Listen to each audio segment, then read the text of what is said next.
Right, good afternoon everyone. So I guess you're all here because you're going to be doing your dissertation shortly. There is another session next week, which I think Dr. Santangelo is leading.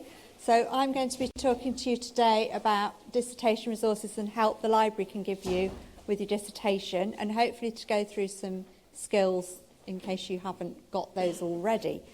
You should have all got a minute paper. It's called a minute paper because it's literally going to take a minute of your time. I'd like you to spend the next 30 seconds, if you haven't already done it, trying to answer question 1, just quickly. And then I'll start. And at the end, I'll give you another 30 seconds or so to answer some more questions. And then at the end, I would really like it if you could leave your minute papers on the desk and also give me a score for if you think I've been helpful or not. Because obviously I'm here to help you, and if it's not helpful, I need to know so I can do it better next time. Okay. So you've got just a few seconds to write down what you're hoping to get out of this next 50 minutes. Okay, I think you've had enough time. So this is what I think you're going to know at the end of this 50 minutes. So it may be you've written down something completely different, and that's fine, because when I do this next time, I'll know that I perhaps haven't covered the right bases. But anyway, the first thing I'm hoping that you will have a really good understanding of is how to do literature search properly and where to find appropriate scholarly resources. Can I have a show of hands if you think you're really competent at doing that already? What, nobody? 1 or 2 maybe? Okay. How many people search Google when they're looking for... Yeah, that's fine. And there might be lots of reasons why searching Google is the most appropriate thing to do. I hope it's not the only thing you're doing when there's a library full of resources and online resources you can get access to. But what about Google Scholar? How many people use Google Scholar? And can you keep your hand up if you've set your preferences for Google Scholar and you know how to do that to get the best results? Okay, so I think there might be a few tips that are useful. We're also going to talk about breadth of data sources available and how to access and download them. Can you stick your hands up if you've already got a data set and you're already ready to go? Okay, that's quite a lot of you. Can you stick your hands up if you haven't already got a data set? Okay, well, we'll probably whiz through the data set bit because it sounds like you probably don't need it. And just a brief canter through what else we can do to support you. Although one of the things I was going to tell you is how to get your dissertation bound, and I've just seen an email from Silvana today saying you're going to be handing it in electronically. So I guess you aren't going to be wanting your dissertations bound. So I'm sorry about that. I didn't know until about 2 minutes ago. Okay, so iDiscover.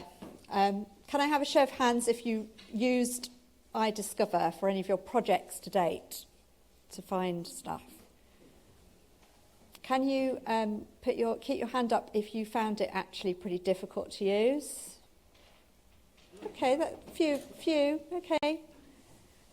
Sometimes it doesn't behave itself. What about Econlit? How many of you have used Econlit to search for things? How did you find it? I did it a bit quickly, but it was... Okay, well, the beauty of Econlit is that it's economic literature only. So it covers the most important economic journals, and it's very good for older material, but you don't have any citation searching. Do you know what citation searching is? No. Okay. Now, citation searching is something that these 2 databases will allow for.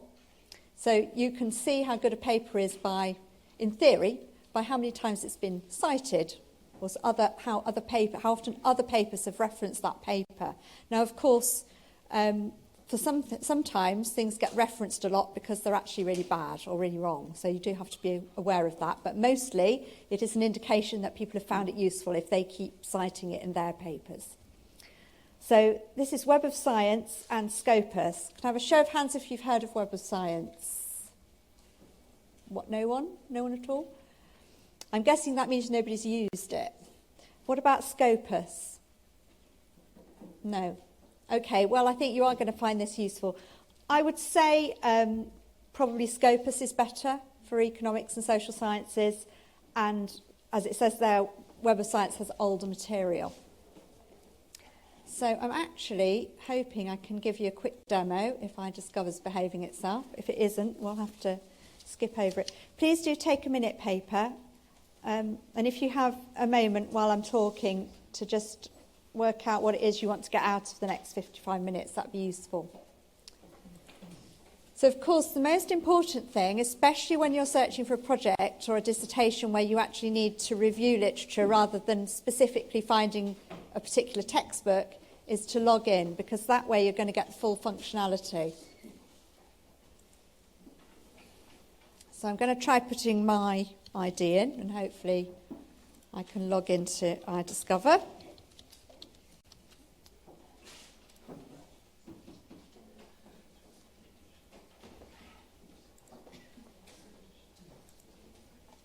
So if you're trying to do a database-style search for literature, you want to use the Articles and Online Resources section, which, as you probably know, tends to bring you back lots of journal articles. So I'm going to do a search on indirect tax and Greece. And I'm using the inverted commas to put the two terms indirect and tax together. If I just put indirect, tax and Greece, I'd get everything that had any of those terms in. So immediately we should get things that are slightly more relevant. So the second one says who pays indirect taxes in Greece. So that is a very relevant article. However, you'll also, actually it's not too bad. I've only got 28 results, but quite often you put keywords in at this point, you could get 28,000 results. And I'm guessing if you're trying to find relevant literature for your dissertation and your project, you don't want to be trawling through 20,000 results, do you? So things you can do are, you can say, well, I only really want peer-reviewed. Everybody is familiar with peer-reviewed journals, are they? Anybody not familiar with what that means? So just in case you're not, it means it's been peer-reviewed by other experts in the field, so you know that's going to be a good paper. And then we probably only want the most recent research, so I'm going to choose 2015 and refine it. And you could refine, you may have better keywords, you may be able to refine this more, but immediately I've got it down to 8 results. So at this point, when you're trying to choose what you need, you can pin things. So has everybody discovered this pinning? Is there anybody who hasn't used this pinning thing? You haven't used it. Has everybody else used it? Can you stick your hand up if you've used the favourites list? Okay, it's only a couple of you. So the beauty of this is you can then go to the favourites where you've got items saved, and you can select all of them if you want to send you, when you've done a lot of research and you're quite sure it's what you want to read, and then you can email those, or you can export them to BibTeX. If you're using LaTeX and you want to do your references in BibTeX, you can export them to BibTeX. So it will save a lot of trouble with your referencing later. And it also allows you to go through that list at a later date. So that's a quick canter through iDiscover, which I know you've all probably seen before. But I would suggest you might want to also look at the general databases. You might also want to consider the bibliography of Asian studies, because this also includes economics. It's mainly journals not indexed by other bibliographic databases. So what you probably need to do is get your keywords, search iDiscover in the way I've just shown you as a database, search in Scopus or Web of Science to see whether there's any overlaps, and that way you're really going to narrow down what's available and what's up to date, and then possibly repeat it with one of these. Business Source Complete's amazing for economics, business and management, so you will find a lot of up-to-date things there as well. So why do you want to do a literature review? you should be doing this, and certainly, could I see a show of hands of people here who are hoping to go on to do an MPhil after you've finished? Right, well, you guys are really going to have to get to grips with this when you come to do an MPhil. So I know you are all really, really good at dealing with data, dealing with maths, dealing with all that data and stats side of what you have to do, but you will also have to start narrowing down what the most recent up-to-date scholarship is in the area you're wanting to pursue. And if you also intend to then go on and perhaps do a PhD, you really will have to get to grips with the literature review. So this is your first opportunity to start concentrating on this part. And I know your curriculum is very exam-based, it's lots of maths, so it's not something that you generally are expected to do up to now, but now you are expected to start doing this when you research something, as well as the maths and the data. It's not all about analysing the stats. Because if you do that and somebody's already done it, then there's no point in you doing it. So if you're applying to do an MPhil, it needs to be different from what people have done before. So this exercise is about identifying gaps in the current knowledge. And then you would know if you were doing a PhD that your PhD is going to be the answer in that area, and you're not repeating what somebody else has done. Now, clearly you're not at that stage yet, and you don't want to be reading hundreds and hundreds of books and papers, but it would be good practice to have a look at the area you're writing in and see what the experts are writing and what you're adding to that and how you're analysing that. Again, if you were going to go on and do the definitive study, you're avoiding wasting time by researching something somebody else has done already. You don't want to reinvent the wheel and do something somebody's already done. And even at this stage, you want to know what the context is, so you want to position yourself alongside other people who've researched in this area. So I'm sure that's something you're already doing, but I just wanted you to understand that there's a good reason for doing this. And as you're reading, it helps you to think about what you're writing about. So it helps you to start analysing the arguments, identifying opposing views. And it also shows, if you're hands up if you're hoping to leave here and go to work in a bank or an NGO or something like that. You're going to need these skills at work. You're going to need to be able to do this. It won't all just be about passing the exam. People might ask you to go off and read up on something, so you're going to need to demonstrate you can do that research and you know what the latest research is. So this is a really quick, basic tour of what you do. So here you are, typing away on your computer, searching Google and other more scholarly resources, and you need to really define your problem and really decide what specifically you're trying to find out. And this is only a dissertation, it's not a PhD, so you're not writing thousands and thousands of words. You need to be quite focused, and actually, that is actually quite hard when you've not been used to doing that. And you can't go on and on forever. At some point you have to stop.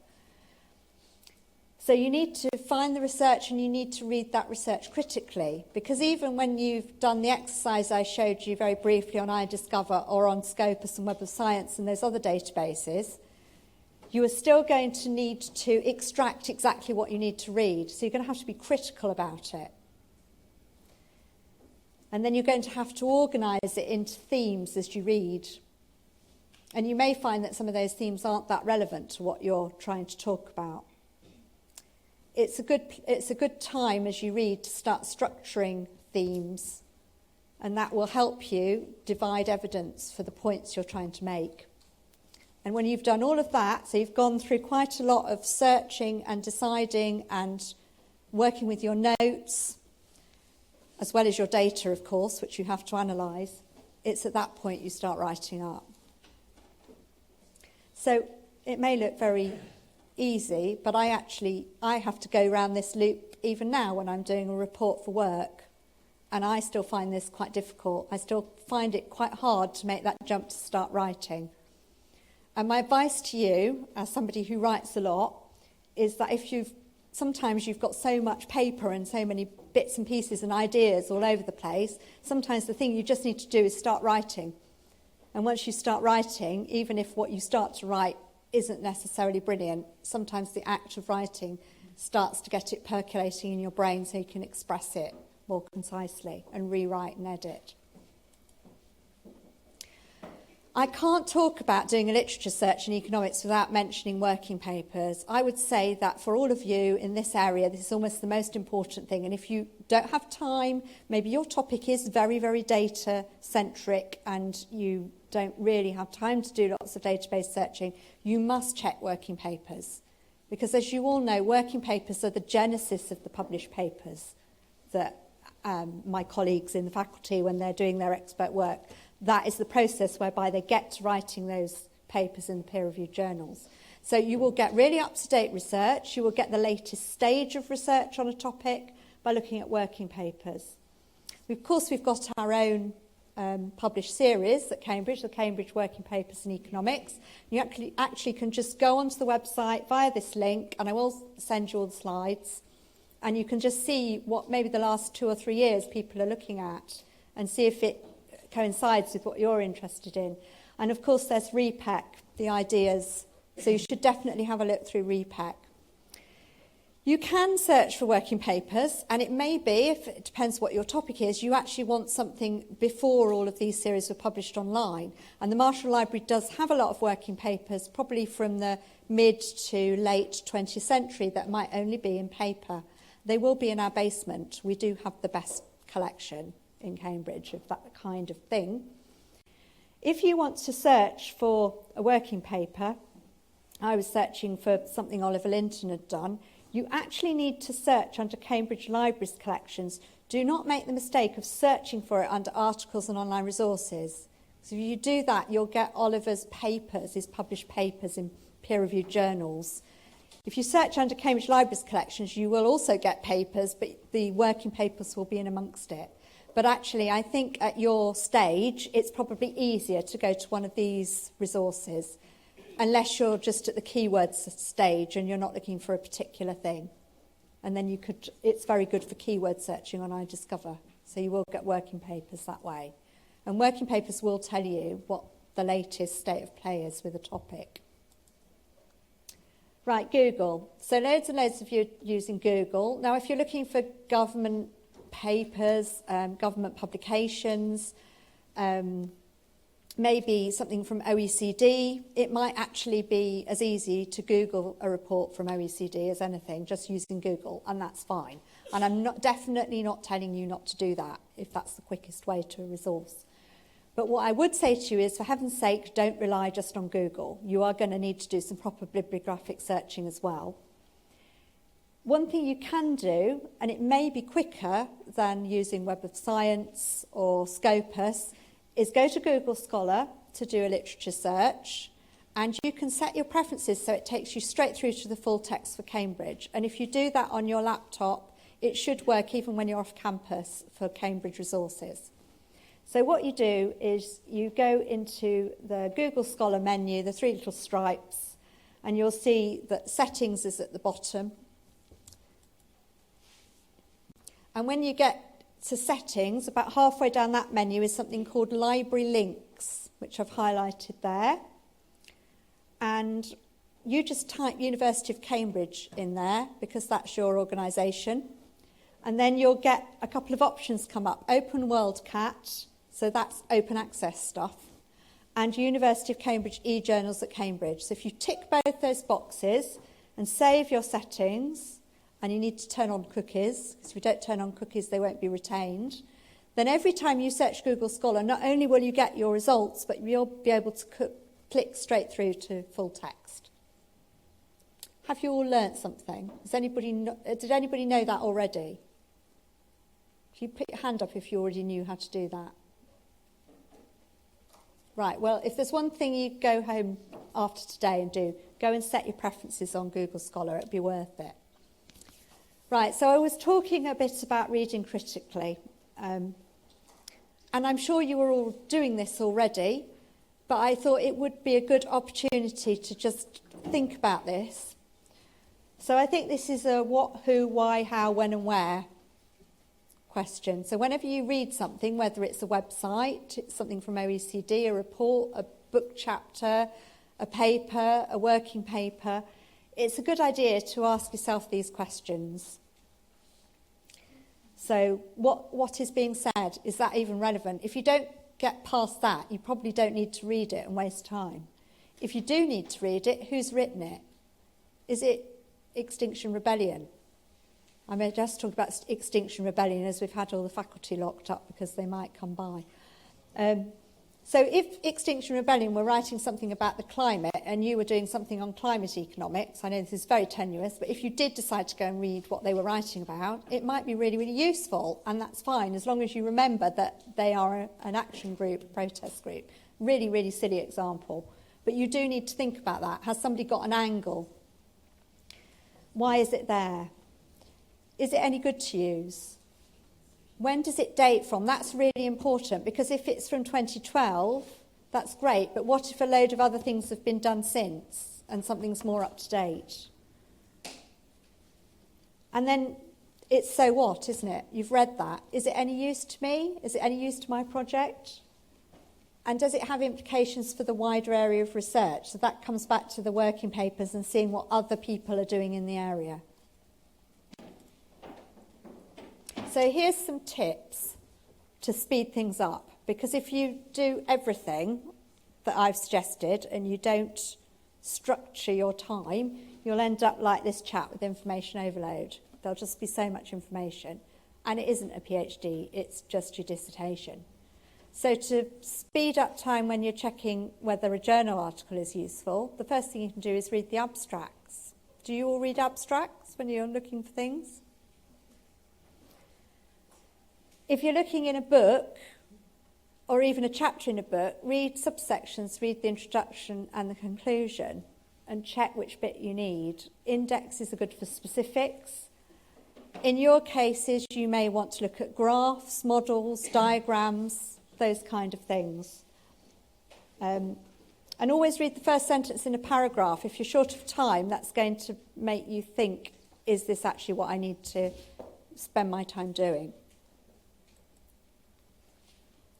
So if you haven't looked at abstracts before, they're always here in a paper in the record. So if you were looking at this one on tax losses and you needed to decide whether or not it was any use to you, you don't have to read the whole paper. When you've got your list of potential papers to read, you can just read the abstract and then discard some of them because they aren't actually relevant. It's just a really quick thing to do. It's possible that you might need something for your dissertation that we don't hold in Cambridge. Very unlikely, because there are a hell of a lot of libraries here which you can go and join, apart from the Marshall Library. You've all got college libraries, and there's the University Library, which is a legal deposit library. But it's possible.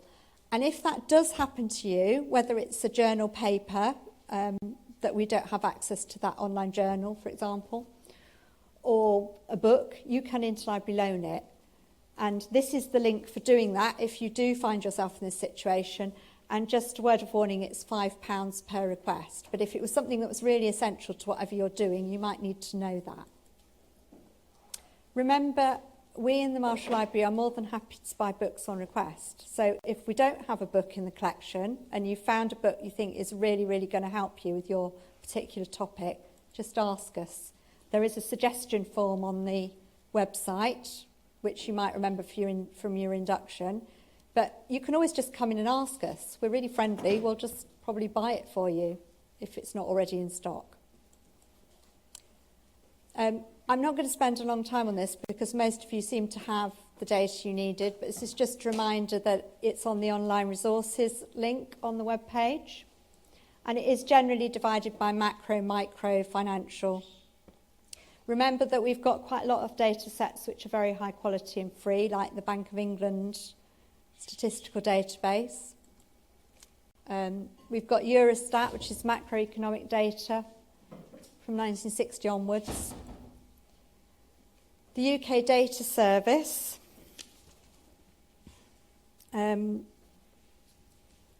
which I could show you. Does anybody want me to show you how to get into UK Data Service? Because I think a lot of people get put off. Who's used UK Data Service? Can you stick your hand up if you used it? And did you find it okay? Right, okay, we won't spend time on that then. And there's the Federal Reserve Economic Data, and the archival economic data. And of course there's ONS, which I think is really easy to navigate. UN Comtrade, and Indiastat, if that's what you're interested in. If you're interested in India, there's an awful lot of information on Indiastat. We've got the International Country Risk Guide from PRS, and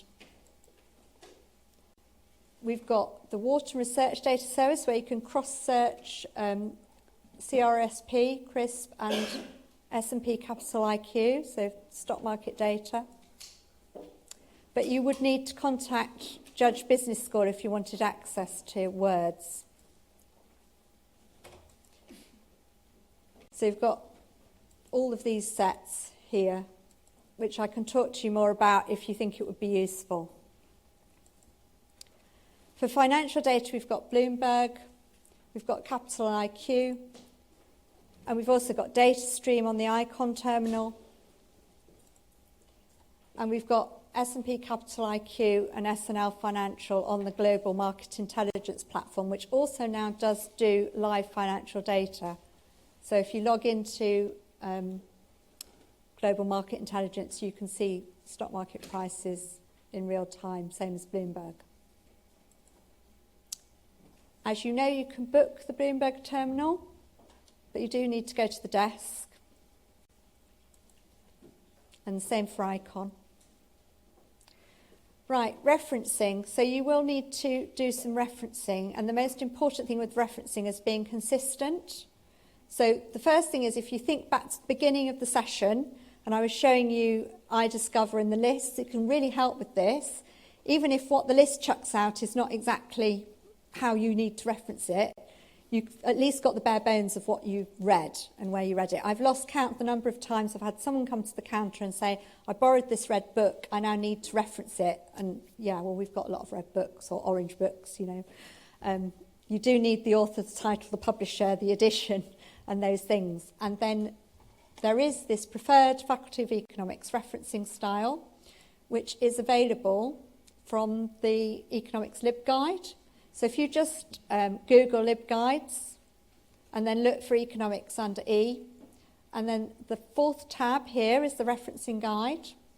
This is based on the Cite Them Right Harvard book, which is available in the library, of course, if you want the book. There is a link here to the web page, which is incredibly comprehensive. But there is a kind of crib here specifically for economics. So it tells you how to do in-text data referencing and book referencing. And over here you've got examples. So for a straightforward book, if you click on this, it will come up with our old favourite Varian, and you can see how to lay out your reference for a single book. For an article in e-journal, and even things that are more specific to economics, like working papers, how to do it correctly. If you follow these guidelines, then your referencing will be consistent and you won't get marked down. And of course, it's very important to reference to avoid plagiarism. So I know you will sign that tick box form to say, I haven't plagiarised, but if you reference everything properly, then you will be fine because you can prove that you're not taking somebody else's ideas. There is also a LibGuide on avoiding plagiarism, which has been updated recently. So you can follow it through like a book almost. But something I always find very difficult when I've taken notes on books and when I've been reading is rephrasing it in a way that won't be considered plagiarism. So sometimes it's not enough to simply reference. You also need to be really careful about how you reword things, especially if your dissertation's being put through Turnitin. So there's actually an example based on Varian here for an economics one on tax, and there is an example of poor paraphrase and an explanation as to why that's poor, and then a sample of how to do it well. Now this is obviously not scientific, so when you come to rewrite something you might find that quite difficult, but at least this will give you a starting point. And there's an engineering example and and Arts and Humanities example on gender if you want a couple of other examples to look at. There's also some useful information on how to make notes and managing your time and things in here. So there might be some general short and sharp tips that you can make use of. And then just for fun, if you're not sure what plagiarism is, you can do this little quiz. It's just a true and false quiz, so it won't take you very long. So just remember, I'm sorry if I've bored you. I'm sure that some of you are doing everything perfectly and that what I've just told you is all completely basic and you've thought of it before. But if you do feel you need some help with any of this kind of thing, there are lots and lots of books in the library. So we've got software manuals to help you with your stats analysis, and they're all at 70H. We've got online data software resources. Again, via the Marshall Library website, we'll redirect you to some that are freely available. We've got really useful study guides. I was picking up one this morning on doing your literature review, which I'm sure is going to go into a lot more detail than I've done and might be really, really helpful if you're struggling with that. And they're all at 110. You can, of course, have a look at dissertations that people have done in previous years. The blue ones are the Part IIB dissertations. You can't take them out of the library, but you can check them out to read in the library. We do a binding service, but I understand you're all handing it in electronically, so I'm sure you don't care. But it's only £2. Already talked about that. Okay. It looks like we're going to finish early, which I'm sure you'll all be really pleased about. So you now have 30 seconds to write down things you learnt that were new to you, and also to make a note for yourself, really, what you might need to know more about. And you might want to if there's anything you really want to take away on that piece of paper, you could perhaps photograph it on your phone, because I'd like the piece of paper back. I'd also like you to give me a mark out of 10. If you don't give me 10 or 9, I'm very ambitious, I'm wanting 10. But if you can't give me 10, that's fair enough. Just do tell me why. Do tell me what you'd like me to do differently. And do remember, before you go, if you are struggling with any part of your dissertation, with the research, I am happy to give you a one-to-one if you make an appointment. If you need help with Bloomberg and Icon, my colleague Simon Frost will be happy to help you as well. So just drop us a line, and you can email me directly if you want to see me for a one-to-one. It's CLT61 to get me directly, or just email the library, marshlib@hermes, to just ask a question, or pop in and talk to any of the librarians. And I think that next week, Gabriella will go into a bit more detail about how to structure your dissertation and that kind of thing. But of course, if you come and look in the library at the dissertations we've got, you can see how people have done it before. So I hope that's been fairly useful. And I would love it if you could just leave your minute papers on the front desk as you go out. And I wish you all the very best with it.